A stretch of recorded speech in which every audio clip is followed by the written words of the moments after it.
अष्टावक्र गीता 8वां प्रकरण सूत्र 4। जब तक मैं है तब तक बंध है, जब मैं नहीं तब मोक्ष है। इस प्रकार का विचार कर, ना इच्छा कर, ना ग्रहण कर, न त्याग कर।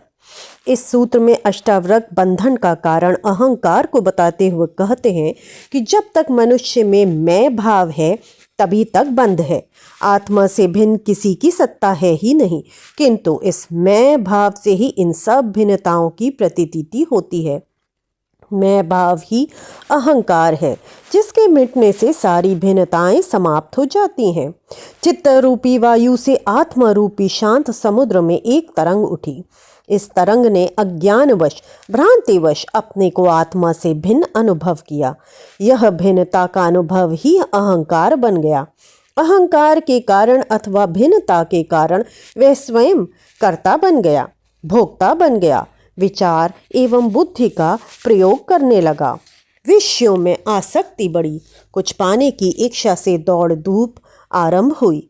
यही मन एवं बुद्धि बन गया, जिससे दृष्टि का क्रम चल पड़ा। यह सारा उपद्रव अहंकार के कारण आरंभ हुआ कि उसने अपना स्वतंत्र अस्तित्व मान लिया।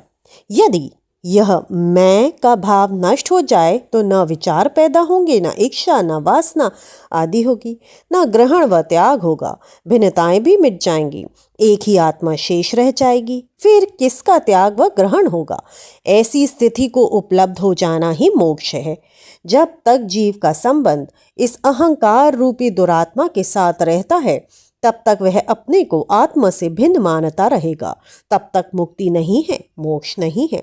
अष्टावक्र में मूल पर ही चोट कर दी, जड़ को ही उखाड़ फेंकने को कह दिया, जिससे वृक्ष पनपने ही ना पाए। बीज को ही भुनने की बात कह दी, जिससे वृक्ष उगने की संभावना ही समाप्त हो जाए। किंतु लोग हैं बड़े चालाक, अहंकार तो छोड़ते नहीं, जो सभी बुराइयों का मूल है।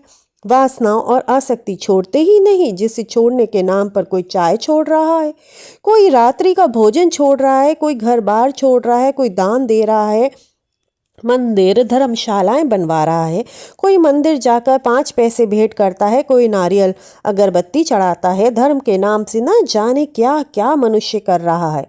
किंतु इन सब के पीछे यदि मैं भाव है कि मैंने ऐसा किया, इन सब के पीछे यदि कुछ पाने की इच्छा है, तो यह सब मोक्ष के मार्ग नहीं है। दुनिया में सभी भोग से लिप्त हैं, मैं भाव छूटा नहीं, वासना आसक्ति छूटी नहीं, इसलिए सब भोगवादी पूरे के पूरे चावर की हैं। ऋण कृत्वा घृत पिबेत ही सबका आदर्श है। यदि ऋण आदर्श नहीं है तो चोरी, डकैती, हत्या, बेईमानी, रिश्वतखोरी, धोखा देकर धन हड़पना, गबन करना, मिलावट करना, शोषण करना आदि द्वारा दूसरों का धन हड़प कर गुलछर्रे उड़ाना ही जीवन का आदर्श बन गया है।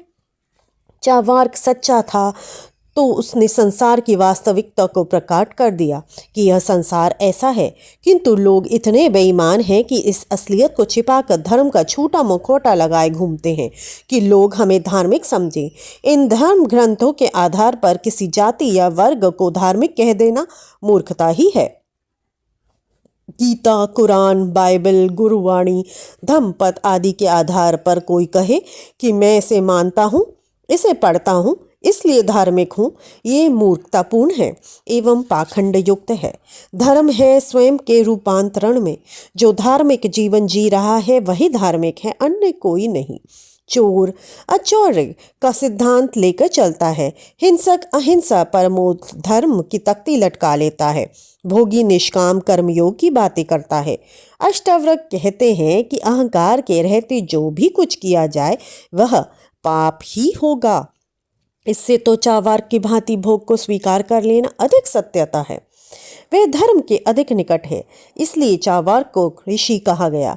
असत्य को भी यदि स्वीकार कर लिया तो वह साक्षी बन जाता है, एवं सत्य के साथ भी धोखा किया जाए तो वह नरक का द्वार ही है। क्रोध, काम आदि भीतर से उठने वाली तरंगे हैं। इनको साक्षी भाव से देखने पर ये अपने आप में लीन हो जाएंगे। संसार में जो कुछ हो रहा है अपने स्वभाव से ही हो रहा है, अतः भोग और मोक्ष दोनों से अलग होकर साक्षी हो जाना ही मोक्ष है। यह सब अहंकार गिरने से, मैं भाव के गिरने से होगा, अन्यथा नहीं। यही तो अष्टावक्र का उपदेश है। इसे समझो, मैं भाव को गिराओ।